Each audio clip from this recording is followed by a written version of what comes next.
안녕하세요. 뉴스 읽어주는 뉴욕타임즈입니다. 오늘은 문재인 대통령님이 진천 아산 주민분들과 우한 교민분들께 전달한 따뜻한 마음과 도시락, 그리고 진천군 보건소에서 우한 교민분들을 반드시 비흡연자로 거듭나게 만들겠다는 의지를 불태운 사연에 대해서 말씀드리겠습니다. 문재인 대통령님이 우리 우한 지역 교민들을 따뜻하게 맞아준 진천 음성을 방문해서 간담회를 열고 주민분들에게 고마운 마음을 전했습니다. 아산과 진천에 살고 계신 주민분들이 처음에 극렬히 반대한 것에 대해서도 충분히 그럴 만큼 걱정스러웠을 거라며 위로를 전하고, 그런 걱정과 불안을 이기고 결국 우한 교민들을 환영해준 따뜻한 마음씨를 높이 평가했는데요. 청와대에서는 시설에 입소해 있는 우한 교민 174명과 시설 관리 직원 30명, 그리고 현장에 파견된 의경들까지 많은 사람들을 위해서 세심하게 준비해간 도시락을 나누기도 했습니다. 대통령님이 다녀간 다음 도시락 사진이 공개돼서 화제가 되기도 했는데요. 트위터에서도 여러 번 관련 기사가 리트윗되면서 부러움을 사기도 했습니다. 트윗에 올라온 글들을 잠깐 소개해드리면, 우리 문재인 대통령님 따뜻한 마음처럼 도시락 계란말이도 하트예요. 진천 특산 대통령 도시락 팔아주세요. 근데 대통령님 도시락에서 사랑이 느껴지고 정성스러워서 너무 마음이 따뜻해진다. 우리 대통령님의 세심한 마음이 따뜻해지네요. 라는 분들도 많았고, 내가 이래서 문재인 대통령님을 존경하는 것. 나 도시락 케이스만 주세요. 대통령님 이름 새겨져 있는 도시락 케이스만 있으면 되는데 라고 하면서 문재인 대통령님에 대한 애정을 드러내는 글도 많이 있습니다. 내가 받지 않았어도 국민이 대접받는 걸 보면 내가 그 대접을 받은 듯 감동이 느껴져 감사합니다. 라고 국민의 한 사람으로 대통령의 마음에 감사를 표시한 분도 계셨습니다. 날이 좋아지면 진천, 아산으로 여행을 가겠다는 분들도 많이 계셨는데요. 반대 의사를 접고 우한 교민들을 환영해준 진천, 아산 주민분들 마음도 참 따뜻하고, 그런 마음에 감사 인사를 전할 줄 아는 우리 대통령님 마음도 참 따뜻합니다. 지켜보는 우리 마음도 덩달아 따뜻해지는 느낌입니다. 문재인 대통령님이 간담회 자리에서 이야기한 내용을 잠깐 소개해드릴까 합니다.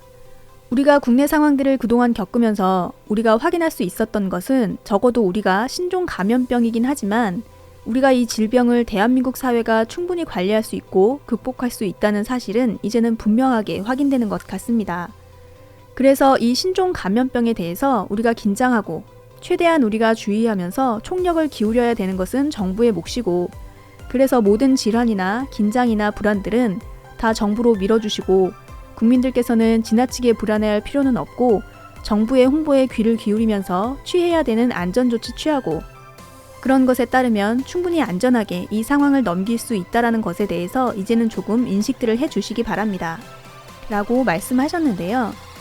2014년 세월호 참사 당시에 민경욱 청와대 대변인 입에서 나온 말은 청와대 국가안보실은 재난사태의 컨트롤타워가 아니다 라는 것이었습니다. 청와대의 책임을 모면해보려는 뻔뻔한 몸부림이었는데요. 2016년 경주 대지진 때는 기상청 지진 대응 매뉴얼에 심야엔 장관 깨우지 마라는 내용이 들어가 있어서 온 국민을 아연실색하게 만들었습니다. 재난사태에 대한 컨트롤타워 역할도 할 생각이 없고, 지진이 나도 심야엔 장관을 못 깨운다면 그 정부는 도대체 왜 존재하는 걸까요? 대한민국 사회가 충분히 관리할 수 있고 극복할 수 있다. 모든 긴장이나 불안들은 다 정부로 밀어주시고 국민들께서는 지나치게 불안해하지 마시라. 그런 것에 따르면 충분히 안전하게 이 상황을 넘길 수 있다. 문재인 대통령의 이 말씀이 전임 정권의 재난 대처 방식을 떠올려보면 더 귀하게 다가옵니다. 문재인 정권은 좌파 독재 정권이다. 경제 말아먹는 무능력한 정권이다. 이렇게 말하는 30% 미만의 우파 지지자들에게 묻고 싶습니다. 본인들이 망망대해에 표류하고 있는 상황에서 만약 대통령을 선택할 수 있다면 누구에게 당신들의 목숨을 맡기겠느냐고 말입니다. 학창시절에 문학을 배우다 보면 꼭 빠지지 않고 나오는 얘기가 우리 한민족은 흥과 해악의 민족이다 라는 겁니다. 최근에는 츤데레라는 말도 생겼죠. 툴툴거리면서도 할 건 다 해주는 따뜻한 마음씨를 가리키는 말인데요. 충북 진천군이 발벗고 나서서 진천 국가공무원 인재개발원에 격리돼 있는 우한 교민들에게 금연 캠페인을 벌이고 있습니다. 인재개발원은 공공시설이기 때문에 당연히 금연구역인데요. 지난달 31일에 금연 파이프 80개를 시설에 넣어준 것을 시작으로 2월 7일 현재까지 금연 파이프 440개와 금연 패치 40개를 제공했다고 합니다. 173명의 입소 인원 중에 40여 명이 흡연자라고 하는데요. 말하자면 강제 금연을 하고 있는 셈입니다. 진천보건소는 금연에 실패하는 사람들은 딱 한 계피의 유혹에 빠져 담배를 다시 손대거나 술을 마시면서 의지가 약해진다라고 말하면서 지금 교민들이 힘겨운 시간을 보내고 있지만 14일 동안 단 한 계피의 담배도 그리고 금연의 최대적인 음주도 할 수 없는 우한 교민들에게는 지금이 절호의 기회라고 했는데요. 그러면서 진천을 떠날 때는 흡연자가 비흡연자로 거듭나도록 돕겠다고 덧붙이기도 했습니다.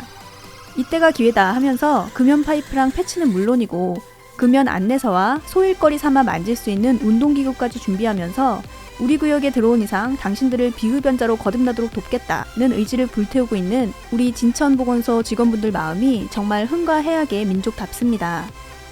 주민분들도 언제 반대했냐 싶게 잘 낫고 건강하게 돌아갔으면 좋겠다고 하시더니 정말 츤데레들 아니신가요? 우리 대한민국의 따뜻한 국민들 오늘따라 정말 사랑스럽고 자랑스럽습니다. 문재인 대통령님 말씀처럼 모든 긴장이나 불안들은 다 정부로 밀어주시고 국민들께서는 지나치게 불안해하지 않으셨으면 좋겠습니다. 오늘 말씀드릴 내용은 여기까지입니다. 끝까지 들어주셔서 정말 고맙습니다.